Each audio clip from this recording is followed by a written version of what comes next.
So this is the video for section 6.1, and in chapter 6 we're going to be talking a lot about exponential and logarithmic functions. Okay, so exponential functions we're going to continue on where we left off last chapter, but as we will find as we go, logarithmic functions is actually the inverse of exponential functions, which means that we're eventually going to get to the point where we're solving exponential functions using logarithmic functions. Now, that may have just sounded like a bunch of gibberish, so that's okay if it did. But in 6.1, we're going to talk about exponential growth and exponential decay functions. And you guys did this some in Algebra 1, so hopefully some of this will be reviewed.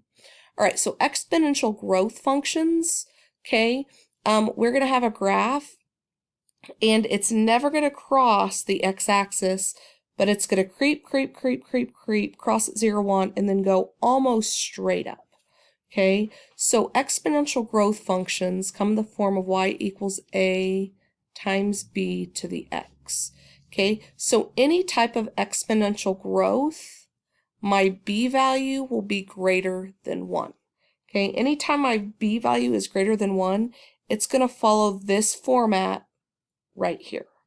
Okay, and our a can be 1. Okay, so if it's just like y equals 5 to the x, that would be an exponential function. Okay, think of this 5 as our b, and then our a is just 1. Okay, same thing for exponential decay. We're still going to pass through 0, 1, but here we're going to start way up here, and we're going to come down super fast.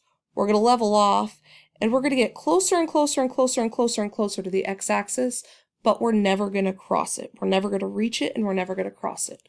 Okay, that's called an asymptote. We'll talk a little more about those here in a minute. So exponential decay functions come in the form y equals a times b to the x, just like exponential growth. But the difference here is when we have exponential decay, my b value is less than 1. All right, so let's look at example 1a. Okay, we're looking at the function y equals 2 to the x power. First of all, we want to tell whether the function represents exponential growth or exponential decay. We want to graph it, and then we want to identify the domain, the range, and any asymptotes we may have. Okay, so before I get into this, I'm just going to make kind of a table, okay, with my x and my y. I'm going to let x be, I don't know, -1, 0, 1, 2, and 3. We'll just start with that. That'll be good. Okay. We should be able to see here that our b value is 2, which is greater than 1, so we will have an exponential growth. Okay. Now, if I just plug numbers in, like 2 to the -1 power, we should know that that's going to be 1/2. 2 to the 0 power, anything to the 0 power is 1. 2 to the first power is obviously 2. 2 squared is 4, 2 to the third is 8. So if we go and we kind of chart these, here's -1, 1/2, 0, 1, 1, 2, 2, 4, 3, 8. Okay, our graph will look something like this, and then go almost straight up. Alright, so this is what my function looks like. Okay, so now my domain, remember my domain is my x values, and this looks like it's going straight up, but as it's going up, it'll slightly continue going to the right as well. Okay, so my domain here will be all real numbers. Okay, and then my range. Okay, remember range is my y value. Okay, now notice I get closer and closer and closer and closer to the x-axis, but I never touch it and I never cross it. So I'm going to restrict my range to y is greater than 0. Okay, now because I get closer and closer and closer and I never quite touch this x-axis, that means my asymptote's going to be the x-axis, which is actually the y equals 0 line. Alright, so if I look at b, this is going to be the same thing, but notice my b value here is less than 1, and therefore this is going to be an exponential decay model.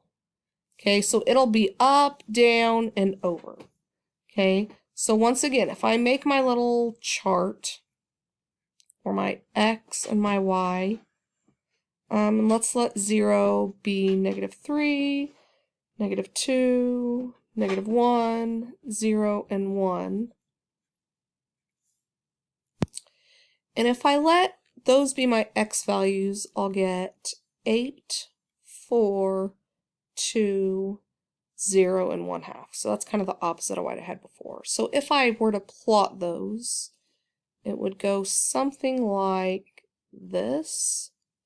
And once again, it looks similar to what I did last time, but this time we're going down. And once again, I go closer and closer and closer and closer and closer to the x-axis, but I never touch it and I never cross it. Okay, so now that I have the graph, I can see my domain. Well, it goes all the way to the left, and it'll continue going all the way to the right. So my domain would be all real numbers or all real x.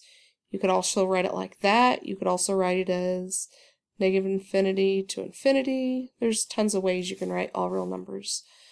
My range, once again, I'm never getting to the x-axis and I'm never going below. So my range is restricted to just y is greater than 0. And my asymptote, once again, is the x-axis, which is also the y equals 0. All right, I want you to pause this and try to do this one on your own.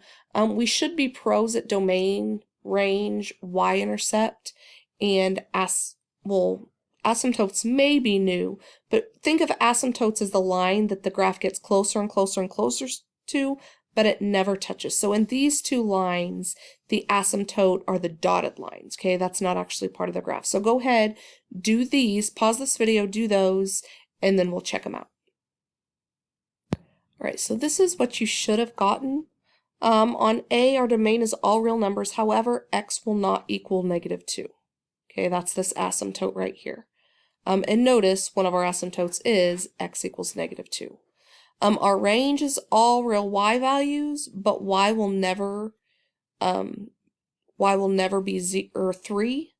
So once again, that's why our other asymptote's y at 3, and then our y-intercept is right here at 0. Okay.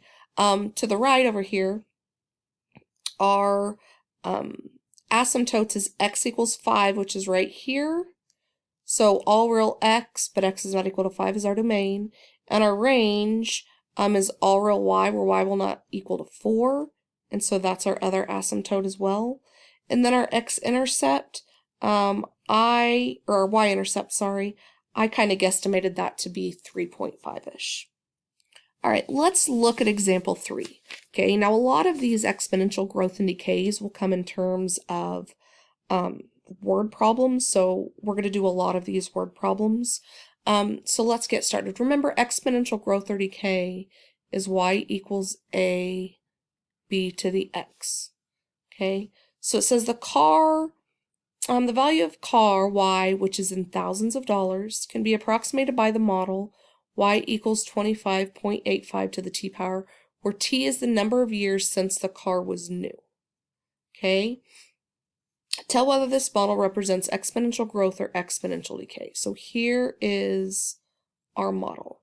Now remember, to decide if we do exponential growth or decay, we have to look at our b value, which is the number that's taken to the x power. So our b value is here.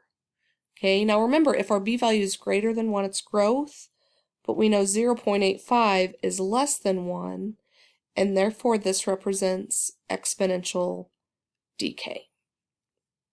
Okay, all right, now B says identify the annual percent increase or decrease in the value of the car. All right, so to do that, we are going to rewrite this equation right here, and we're going to write it in terms of y equals a 1 plus or minus r to the x power. Okay, now if it's 1 plus something, it'll be exponential growth, and if it's x minus something, it will be exponential decay. Okay, so we're going to rewrite this equation here a little different. Okay, so y equals 25 parentheses, and I want to write it 1 plus or minus something. So 1, I'm going to leave a space to the t. Okay, now I want this still has to equal 0.85. Okay, so to get this to equal 0.85, that has to be 1 minus 0.15. Okay, because 1 minus 0.15 is just 0.85. So basically, this and this are the same thing, just written differently. Okay, now notice that I have it written. This is my growth or decay rate.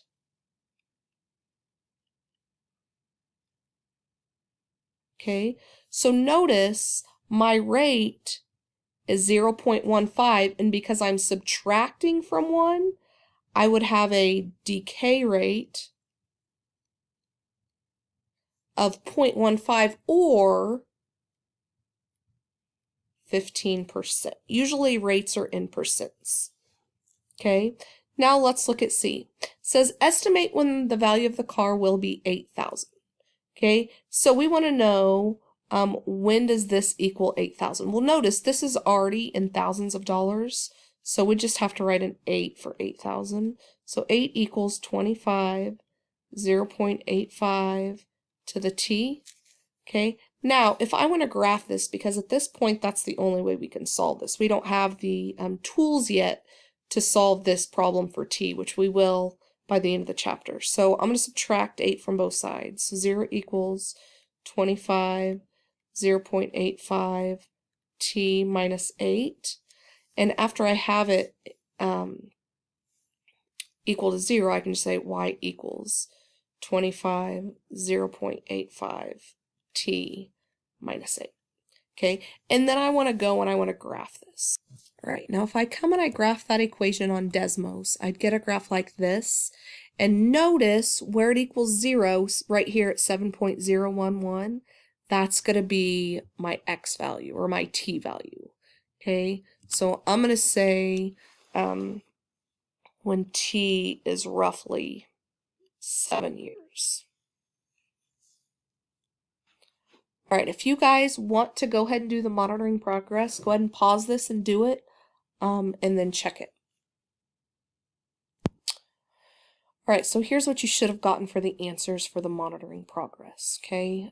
So this is less than 1, therefore it's exponential decay. My domain's all reals.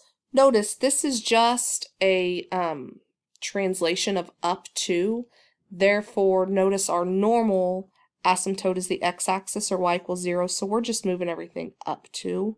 So my range is 2 and up. My asymptote then is y equals 2. Okay, and on number 2, notice the 1.5 is bigger than 1, so we're dealing with exponential growth. My domain and range, that's not my range. My range is y is greater than 0. My domain is all real numbers. My y is everything above 0. And once again, my just standard asymptote would be the x-axis, which is y equals 0.